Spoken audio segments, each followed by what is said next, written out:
political parties zingahe political space hari ejo nasomaga mu binyamakuru bakoresha na standards bakoresha ntabwo zakwa applying hano mu Rwanda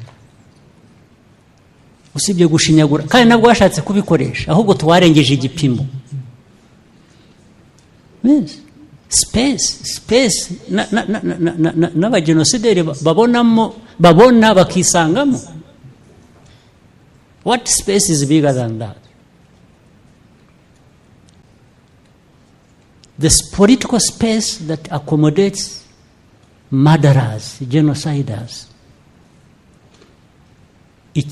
Space yiruta niyi ni ya hehe muzi mubimbwira.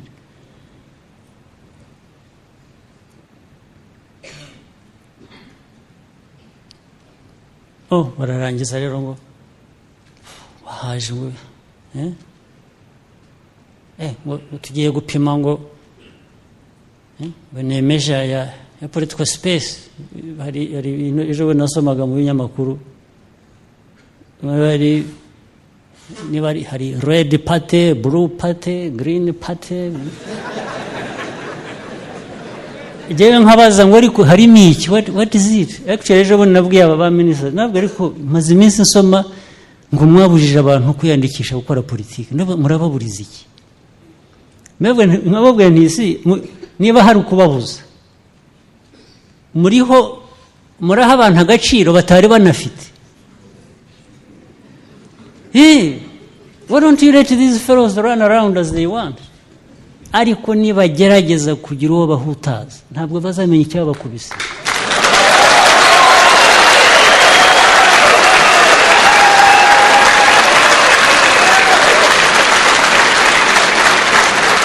Yes. If it is freedom of running around doing nothing, that's your business. You can run around and do nothing. Because claim anything you want. Abajya kubabuza kuko nanjye sinumva icyo bababuriza. Bending up bavuga ngo banze ku niba ari kubandika niba ari kubandikisha niba ari I don't know. Why do you ariko mu Rwanda handitswe bangahe toto ari ama political parties zingahe 10. Well, 10 are not enough by their standards. But you can have 20, you can have let them.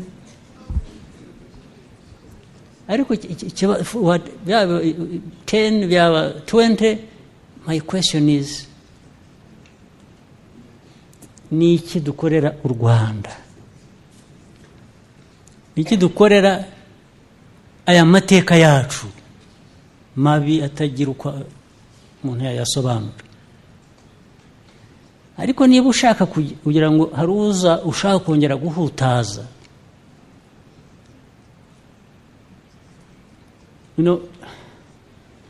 rubyiruko muri hano rwose mushyira ibirenge hasi mube abanyarwanda, mube u Rwanda, mube cyo muri cyo. Yes, with the confidence, with responsibility. Mwumve ko you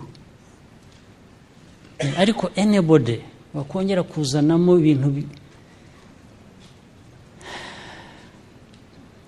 bihagarika umuntu hariya ngo utarabona muze mufate cyangwa ngo you should not be here, we can easily tugiye gutwara ubuzima bwawe. Please, your freedom ntibaho.